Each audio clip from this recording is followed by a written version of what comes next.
So ngayon mga kamasters, ngayon po ay buwan ng wikang pambansa.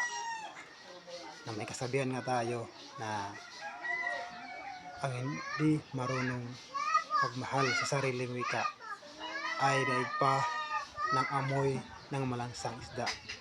Kaya kayo mga masters, huwag niyong ikaya kung ano ang salita na inyong ginagamit sa araw-araw. Kaya ako, amo na talaga. Dapat talaga gibon ta, gamitin ta, ada sarilitang sasabyon ta malakakasupugaman na di ta kayang gamitin ana sasabihin ta.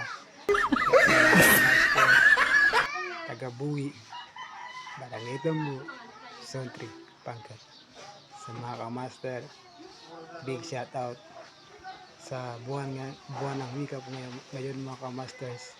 Mahalin po natin ang ating salita. Sana all. And I thank you.